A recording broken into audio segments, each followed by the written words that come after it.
afternoon. My name is Dan Scripps, Chair of the Michigan Public Service Commission. I call this meeting of the Commission to order on January 19, 2023 at 1 o'clock p.m. Madam Secretary, please call the roll. Chair Scripps. Present. Commissioner Phillips. Present. Commissioner Peritick. Present. Mr. Chair, you have a quorum. Thank you, Madam Secretary. Today's meeting is being held in person at the Commission's office at 7109 West Saginaw Highway, Lansing, Michigan. We are also hosting this meeting remotely using Microsoft Live Event. It is compatible with all browsers except Safari. Telephone relay service is available through the phone option. If you are participating via the live stream, you may also turn on the live captions by clicking on the closed caption or CC button in the lower right corner of the screen. As indicated in the notice for today's meeting, if we lose the remote connection, the Commission will not recess but will continue in person. The meeting will be recorded and available for future reference on the Commission's website.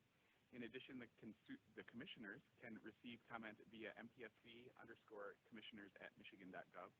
For reference, this email is also included in the Q&A feature on the live stream event on your computer and in the meeting notice. We will have an opportunity for the public to make comment as provided in the agenda. A few notes about this.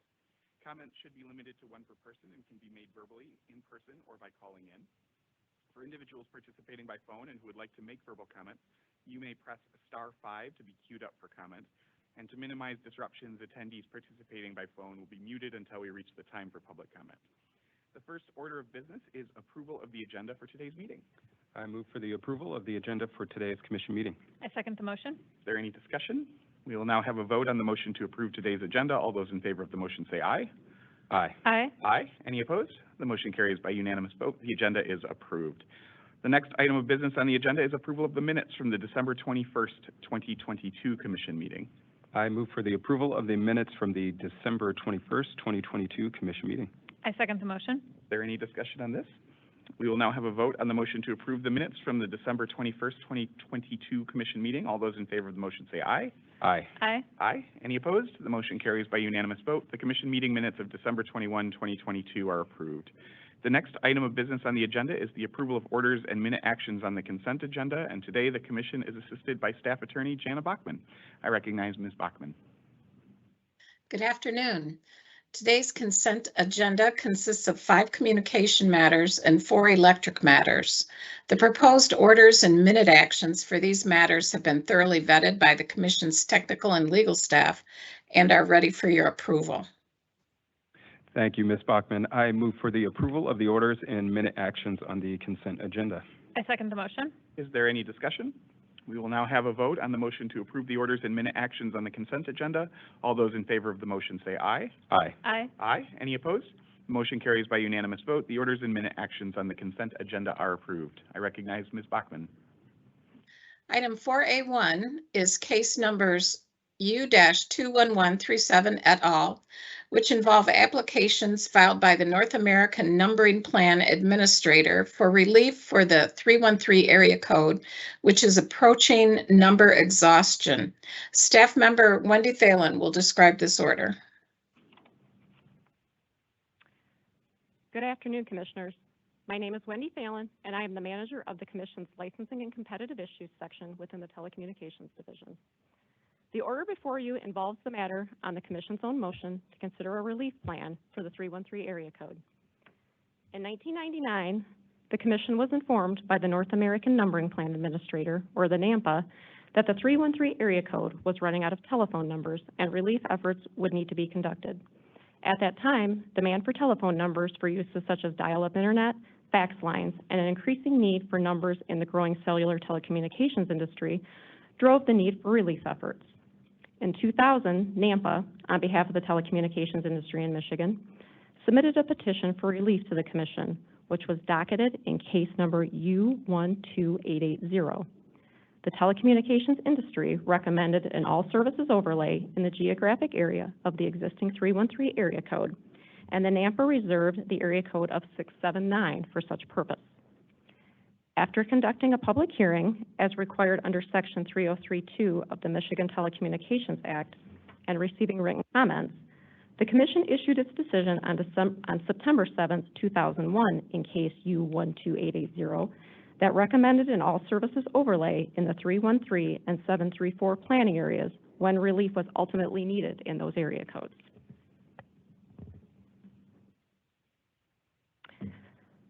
Due to telephone number policy changes at the federal level and numbering conservation efforts, as well as area code relief projects that took place in the early 2000s, relief planning for the 313 area code has been able to be delayed until now. Continued innovation in the telecommunications marketplace, coupled with electronic device use increase among consumers, has contributed to an increased demand on numbering resources.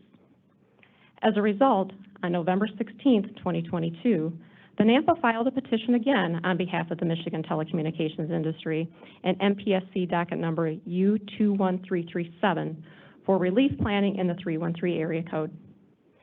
Based on NAMPA's projections, absent any relief efforts, the area code is expected to exhaust in the third quarter of 2025, meaning most phone numbers within the area code are in use, with few to no new numbers available to assign, aside from those being returned to the numbering inventory and reassigned through standard industry practices. In its instant petition, the NAMPA requests that the Commission issue an order in response to the industry's petition, approving its recommended implementation plan for the 679 All Services Overlay in the 313 area code, and to issue its decision no later than May 31st, 2023, so that there is time to put the plan in place prior to exhaust. As the Commission recognized in its September 7, 2001 order, an overlay over an existing area code, which is now an industry standard, has the advantage that existing customers would not have to change their telephone numbers. Similar to the overlay that already exists in the 248947 geographic area of Michigan, customers in the 313 service area will need to begin dialing at least 10 digits for local calls, as was also the case for the 616, 810, 989, and 906 area codes when the abbreviated 988 dialing code to reach the National Suicide Prevention Lifeline was implemented in 2022. This dialing pattern change will also require the reprogramming of auto dialing equipment to accommodate the additional digits if that equipment is currently programmed to only dial 7 digits. The new overlay in the 313 area code may also require changes to medical devices as well as alarm safety systems. These required changes will be coordinated by the telecommunications industry representatives, just as with the above-mentioned transition to 10-digit dialing for 988. No changes to customer billing statements should occur because of these changes. While the NAMPA and the industry request in their petition that the Commission forego in-person meetings and hearings in favor of written comments and replies to the extent possible, the Commission is required to give public notice and conduct a public hearing pursuant to the Michigan Telecommunications Act in the geographic area in which area code relief is to be conducted. The order today provides notice and schedules the public hearing in this matter for Wednesday, March 9th, 2023, from 1:30 p.m. to 3 p.m. to be held at the Wayne County Community College Curtis L. Ivory downtown campus in Detroit. During the hearing, the public may offer comments on the proposed relief plan. The Commission will further accept written comments on the proposed plan no later than March 20th, 2023. The NAMPA and the industry will then be given until March 30th to file responses to any comments. Thank you. Thank you, Ms. Thalen. I move for the approval of the order in case numbers U-21137 et al. I second the motion. Is there any discussion? Just wanted to make a brief comment to you, Ms. Thalen, as well as to the entire telecommunications division and to your predecessors for your continued work to prevent number exhaustion, not only in the 313 service area, but also in a number of other service areas across the state.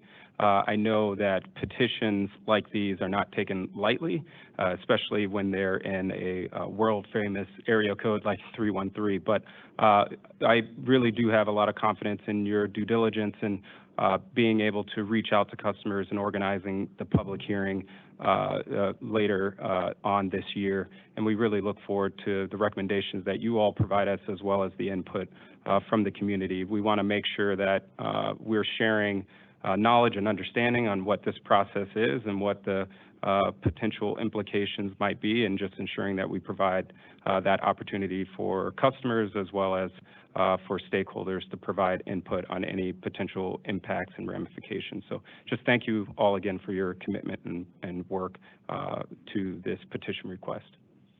Thank you, Commissioner Phillips. Yeah, 6 7/9 doesn't flow off the tongue like 3 1/3, but I'm sure M&M will figure it out. So, is there any additional discussion? We'll now have a vote on the motion to approve the order. All those in favor of the motion say aye. Aye. Aye. Aye. Any opposed? The motion carries by unanimous vote. The order in case numbers U-21137 et al. Is approved. And I recognize Ms. Bachman.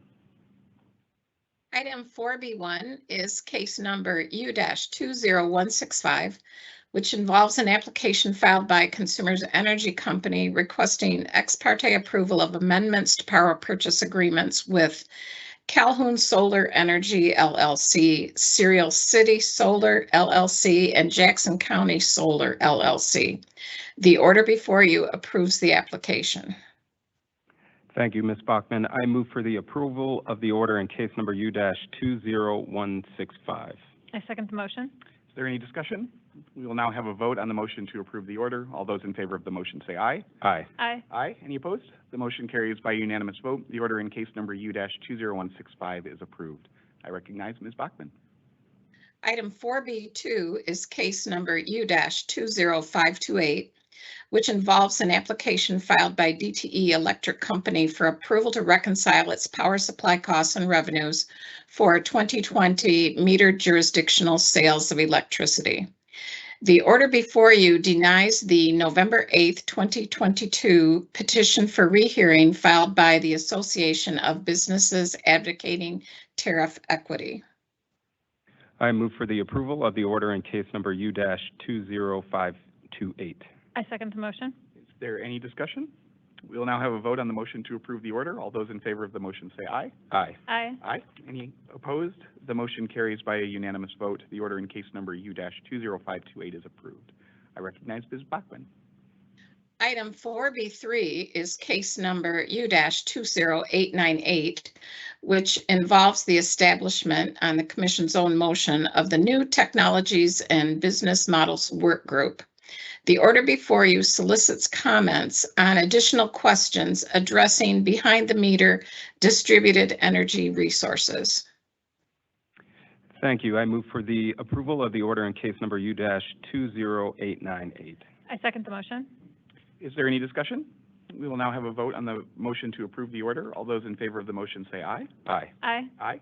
Any opposed? The motion carries by unanimous vote. The order in case number U-20898 is approved. I recognize Ms. Bachman. Item 4B4 is case number U-21048, which involves an application as amended filed by Consumers Energy Company for approval of its power supply cost recovery plan for the 12-month period ended December 31st, 2022, and for acceptance of its 5-year forecast. The order before you approves the plan and accepts the forecast. I move for the approval of the order in case number U-21048. I second the motion. Is there any discussion? We will now have a vote on the motion to approve the order. All those in favor of the motion say aye. Aye. Aye. Aye. Any opposed? The motion carries by a unanimous vote. The order in case number U-21048 is approved. I recognize Ms. Bachman. Item 4B5 is case number U-21224, which involves an application filed by Consumers Energy Company requesting authority to increase its rates for the generation and distribution of electricity and other relief. Staff member Marcy Champion will describe this order. Good afternoon, Commissioners. On April 28, 2022, Consumers Energy Company filed an application with the Commission for authority to increase its rates for the generation and distribution of electricity and other relief. The rate increase requested in this proceeding is based on the company's projections for investment, expenses, and revenue for the 12-month period ending December 31st, 2023. Consumers Energy Company initially requested an increase to its base rates of approximately $272 million, but revised this amount to $293.5 million later in the case process.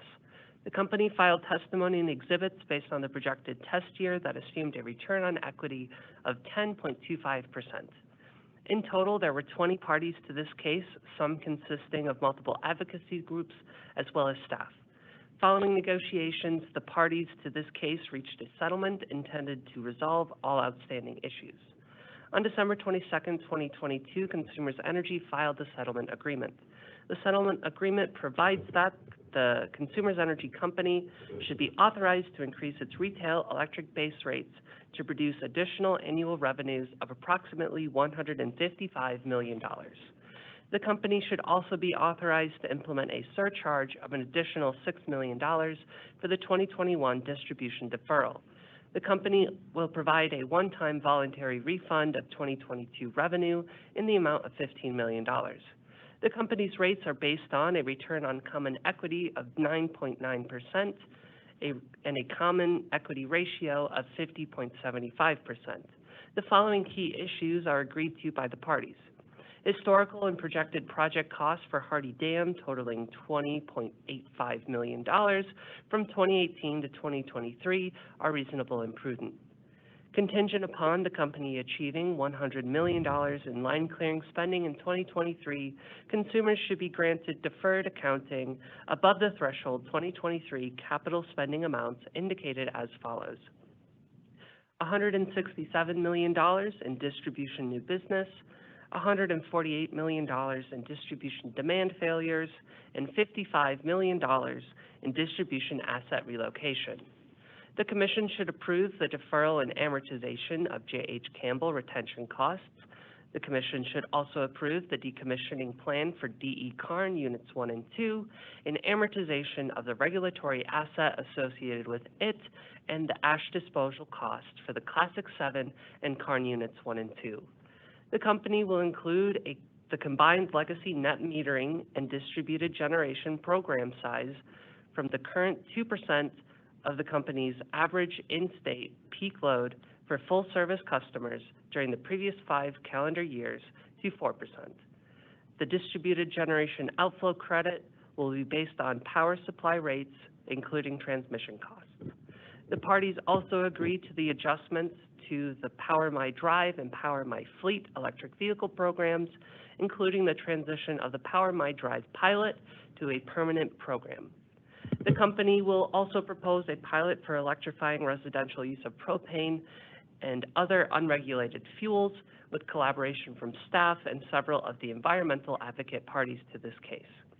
The settlement includes several provisions related to equity and outreach. These include, but are not limited to, the following. The company will conduct customer outreach following the filing of its next rate case to inform and provide opportunity for comment or for input to the public. In its next rate case, the company will include an analysis of reliability and hosting capacity for customers in environmental justice communities. It will also incorporate environmental justice and equity into the company's distribution system planning.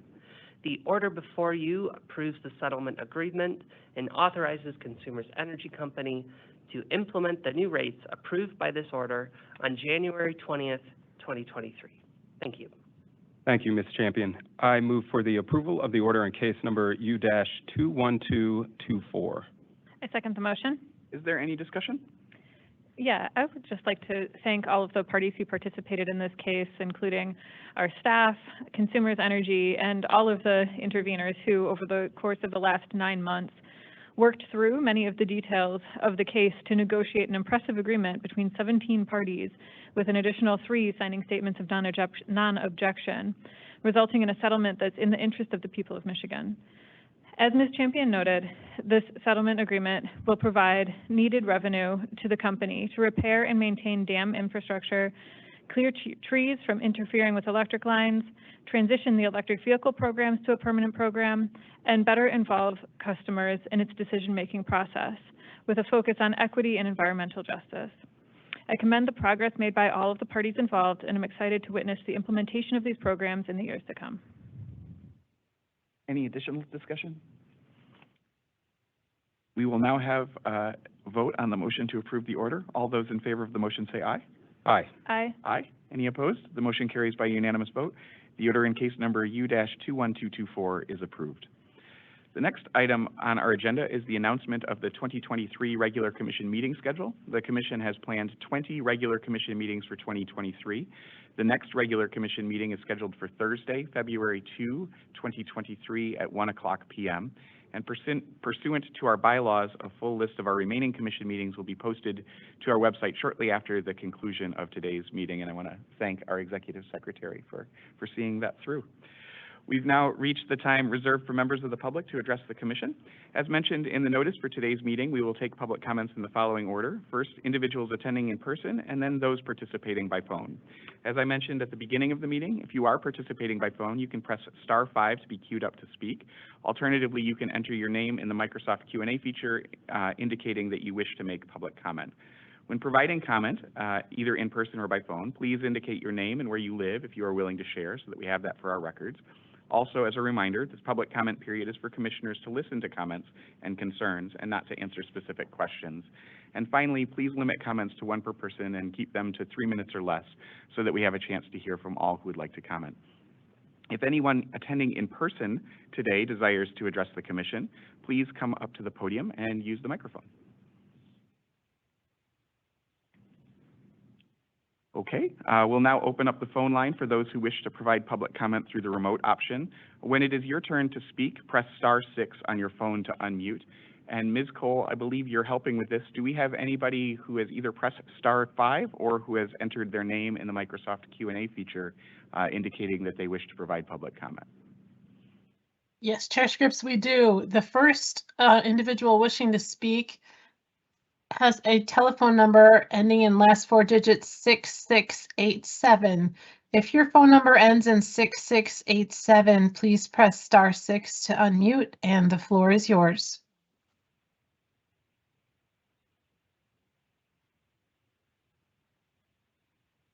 Again, you may have to press *6 to unmute if you're trying to speak right now.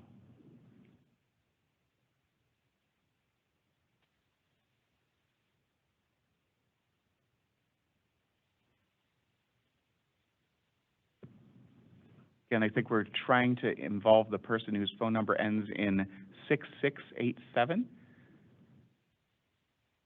And on your phone, you may have to press *6 to unmute yourself.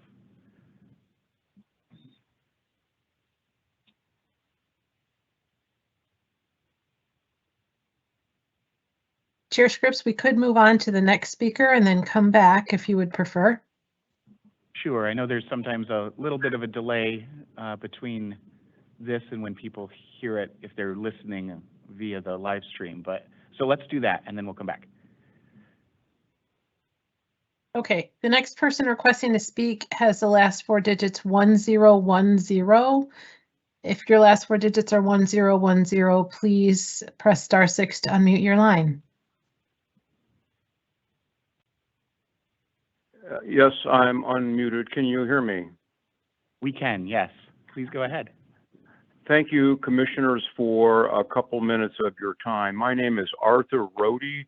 I am president of Arthur J. Rohde and Company, a long-standing business in the city of Detroit. I'm calling to ask the commission to review 2 decisions that were made and approved by DTE that severely impact small businesses like me, as well as consumers. The situation is that I was given a bill here in the middle of the month. I'm on the budget plan with no alternative except to pay $1,000 by the end of the month or come off the budget plan. There used to be a plan that would allow businesses to add that to their budget plan, but in talking to DTE, they, as a business decision, decided to eliminate that with the approval of the MPSC and PUC. That is a severe impediment for a small business to try to come up with that money on short order. And I am a company in good standing, and I'm asking that you review that decision. The second part of my request is that the commission has approved a DTE request to eliminate the ability for anyone to call in and pay their bill, whether you're senior or whatever. You can no longer call an agent at DTE and pay your bill. You have to be able to do it electronically. For seniors, for those that can't afford the internet, I will say this again is a severe impediment. those are my two requests, that you begin and review those two decisions and reverse both. Thank you, and I'm happy to answer any questions. Thank you, Mr. Rogie. I'm looking at the head of our compliance and investigations number, and I think she's saying, do we have your phone number? Is that, we want to make sure that we are able to follow up with you on these issues. Thank you very much. I've had lengthy discussions with several people at DTE. They all agree the changes were made, quote, a business decision. Well, as a consumer, as well as a company, these need to be reviewed. They're unfair, and I would appreciate that, and I will be glad to work with you in any way I can. Excellent. Thank you, Mr. Rogie. Thank you.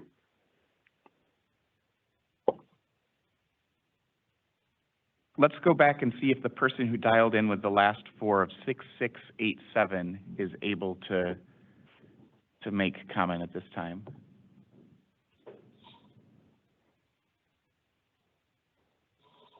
Again, you may have to press *6 to unmute.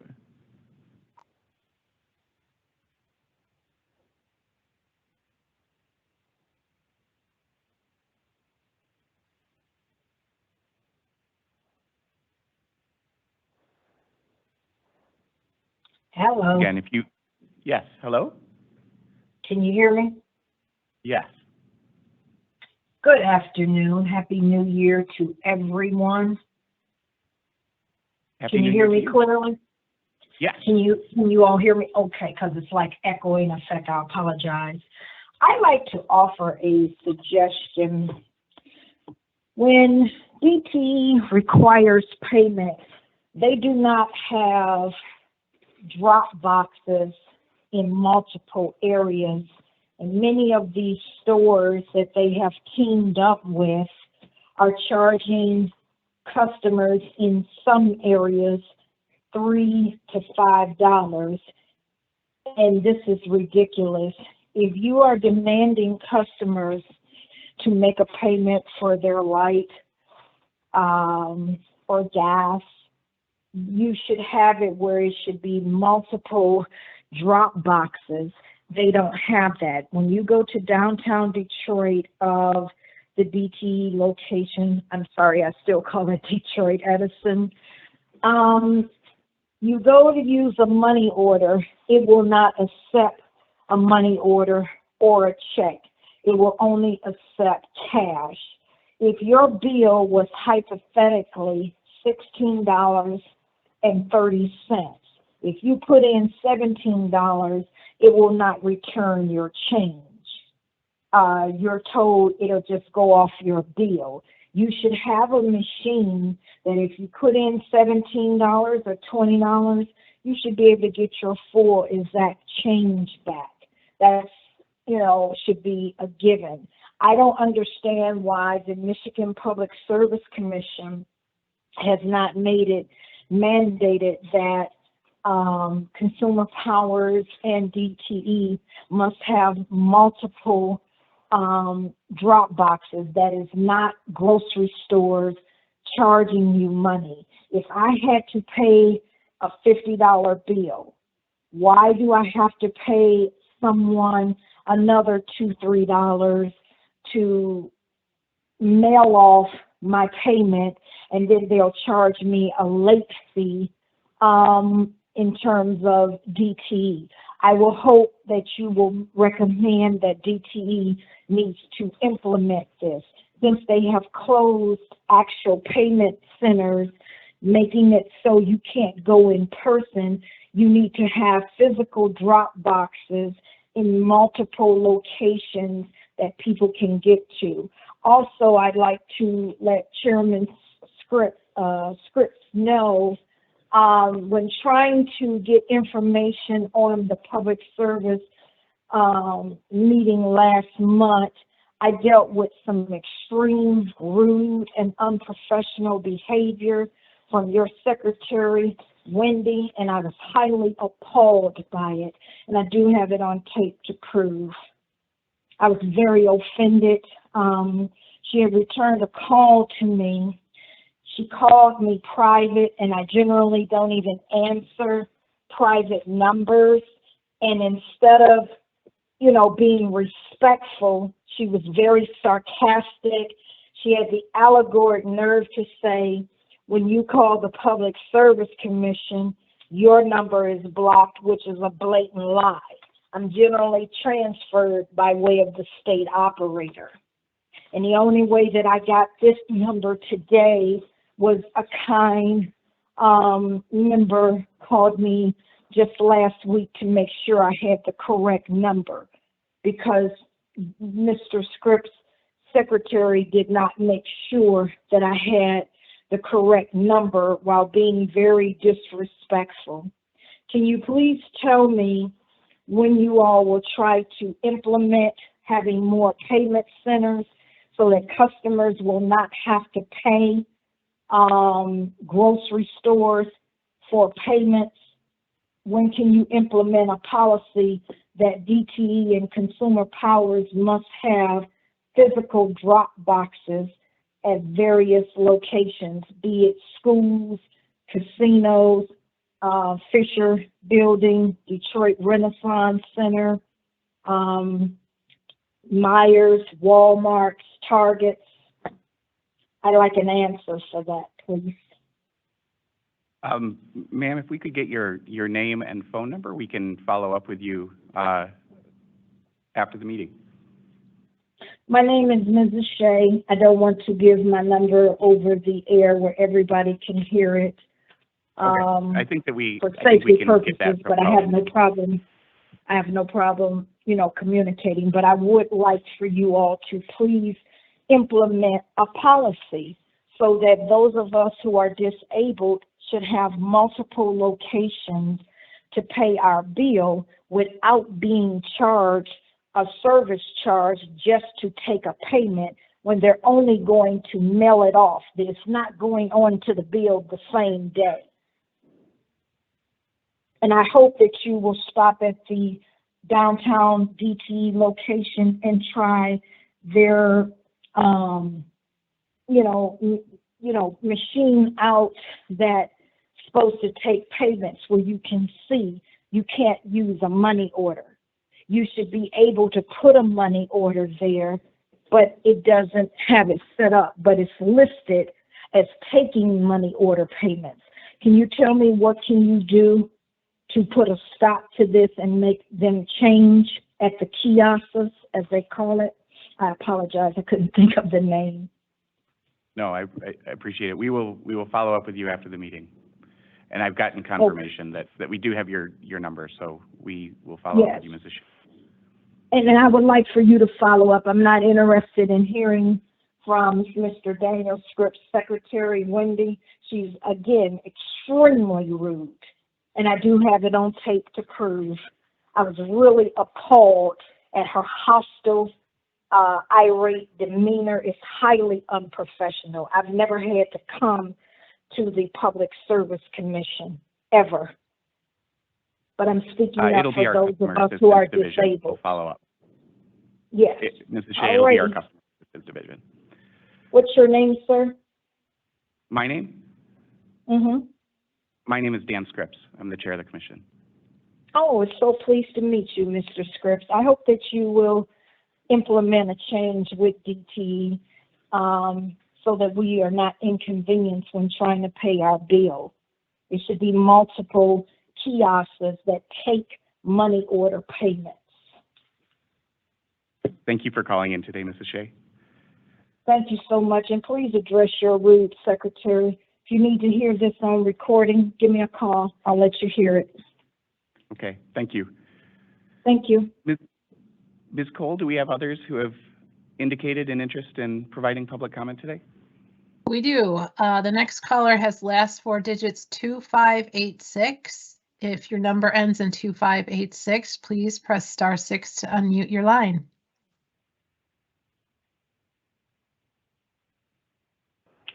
Hello, my name is Jim Hartnett, and I'm calling from Pinckney, Michigan.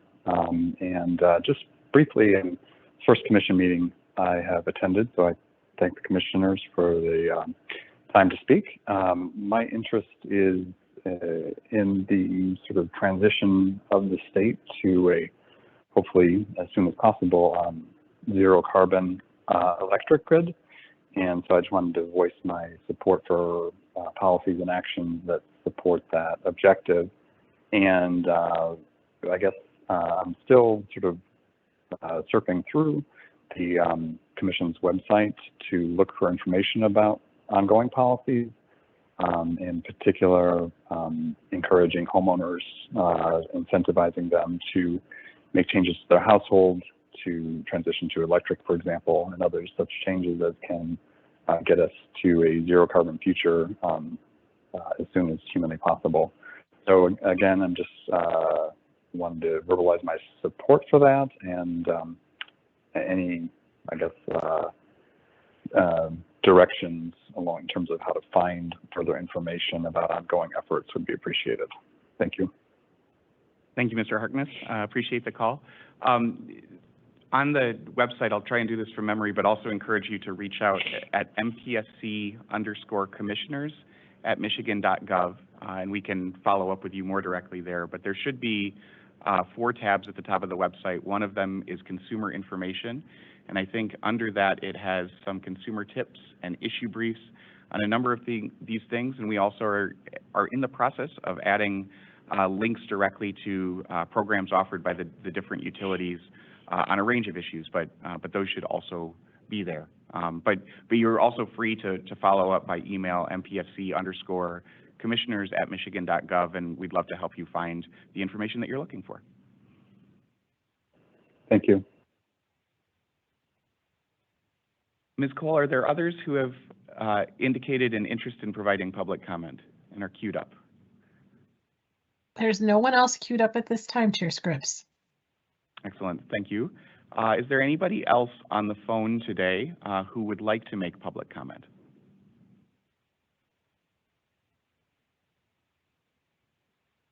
Okay, with that, we will close the public comment portion of today's commission meeting. I don't believe that we have any announcements other than that the next regular commission meeting is scheduled for Thursday, February 2nd, 2023 at 1:00 p.m.